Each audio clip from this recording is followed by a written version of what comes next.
Musical titan Quincy Jones, the composer and producer who added his tasteful polish to recordings by everyone from Ray Charles to Frank Sinatra to Michael Jackson, has died, according to his representatives. He was 91. Jones died Sunday night at his home in Bel Air, California, surrounded by his children, siblings, and other family members, his publicist told CNN in a statement.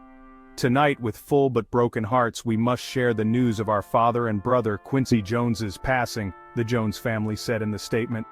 "And although this is an incredible loss for our family, we celebrate the great life that he lived, and know there will never be another like him. He is truly one of a kind, and we will miss him dearly. We take comfort and immense pride in knowing that the love and joy that were the essence of his being was shared with the world through all that he created. Through his music and his boundless love, Quincy Jones's heart will beat for eternity." A renowned jazz and pop musician, Jones was also a prolific cross-genre arranger, conductor, record label executive, and civil rights advocate. His talent and drive led to an almost unparalleled career in entertainment. His long and varied list of credits include composing the score for the Oscar-winning film In the Heat of the Night, producing Michael Jackson's blockbuster Thriller album, and gathering dozens of pop and rock stars to record the 1985 charity single We Are the World.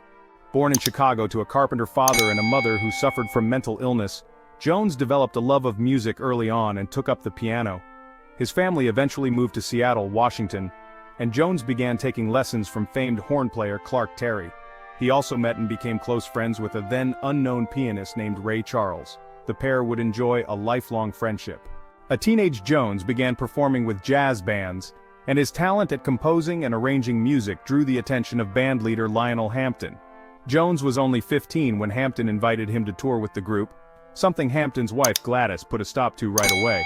"I got on the band bus right away, and Gladys got on and said, 'Hamp, what's that child doing on the bus?'" Jones recalled in an interview with the National Endowment for the Arts, "and I was so upset, and she said, 'Get him off here, make him go back to school. We'll call him later when he gets his schooling.'" Jones heeded her advice, finished school, and earned a scholarship to Schillinger House, now known as Berklee College of Music, in Boston, from which he graduated in 1951. After graduation, he headed out on tour with Hampton and his band. Thus began a storied career which found Jones soon arranging and recording for such legends as Count Basie, Duke Ellington, Sarah Vaughan, and his friend Ray Charles. Bandleader Lionel Hampton, trumpeter Dizzy Gillespie, and other giants also tapped the young Jones for their European tours.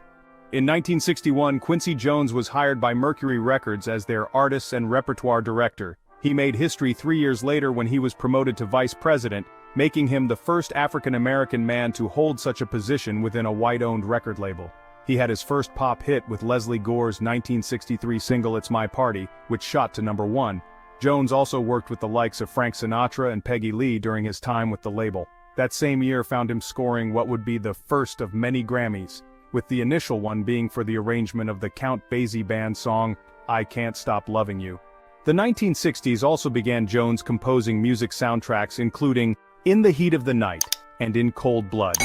He worked with A&M Records from 1969 to 1981 and formed his own record label, Quest. In 1982, Jones had one of his most famous collaborations when he produced Michael Jackson's best-selling album, Thriller. 3 years later, he called on Jackson and a host of other stars for the charity single We Are the World.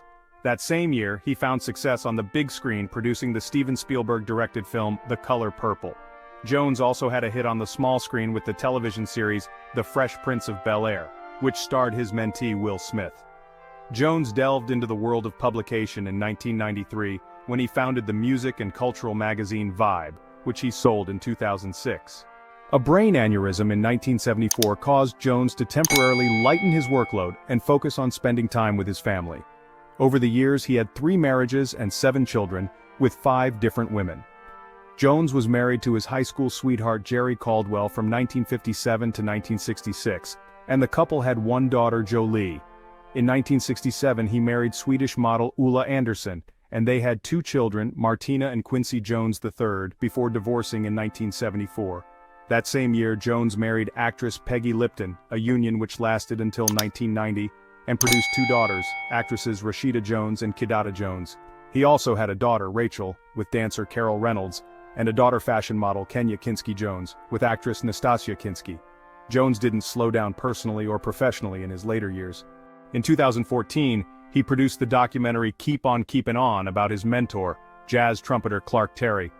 Reflecting on his own career that year, Jones told Rolling Stone, "I never thought about it until I hit 80, but I have been blessed to work with every major music star in the history of America, including Louis Armstrong." "You can't plan that," Jones said. "You can't say, Mr. Sinatra, I want to work with you. No.